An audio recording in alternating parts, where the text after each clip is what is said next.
பழைய காலத்தில் ஒரு மன்னனின் அரண்மனையில் ஒரு இந்து பண்டிதர் ஒரு யாகத்தை நடத்த வந்தார். யாகம் முடிந்ததும் மன்னன் அவரிடம் 3 கேள்விகள் கேட்டார். கடவுள் எப்படி இருப்பார்? கடவுள் எவ்வளவு தொலைவு வரை காண முடியும்? கடவுள் என்ன செய்கிறார்? பண்டிதர் சிறிது யோசனைக்கு நேரம் கேட்டார். மன்னன் அவருக்கு 1 மாத அவகாசம் அளித்தார். பண்டிதர் வீட்டுக்குச் சென்று சிந்திக்கத் தொடங்கினார். ஆனால் அவருக்கு துல்லியமான பதில்கள் கிடைக்கவில்லை. 1 மாதம் முடிவடைய அவர் மிகவும் கவலையில் மூழ்கியிருந்தார். அந்த பண்டிதரின் புத்திசாலி மகன் அப்பாவின் மன வருத்தத்தை கவனித்தான். அப்பா, உங்களுக்கு என்ன சிரமம் என்று கேட்டான். பண்டிதர் மன்னன் கேட்ட 3 கேள்விகளைச் சொன்னார். மகன் கேட்டான், அவ்வளவுதானா? கவலை வேண்டாம். அந்த நாளில் என்னை அரண்மனைக்கு அழைத்துச் செல்லுங்கள், நான் பதிலளிக்கிறேன்.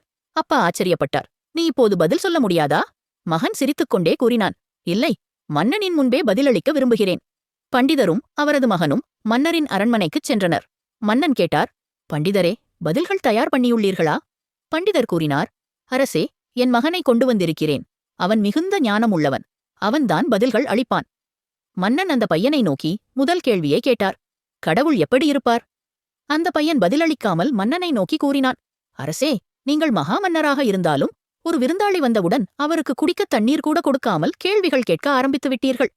மன்னன் உணர்ந்துவிட்டு உடனே பாலை கொண்டு வரச் செய்தார். பாலை கொண்டு வந்தபின் அந்த பையன் தனது விரலை பாலில் ஊற்றி தேட ஆரம்பித்தான். மன்னன் ஆச்சரியமாக கேட்டார், நீ என்ன செய்கிறாய்? அந்த பையன் பதிலளித்தான்,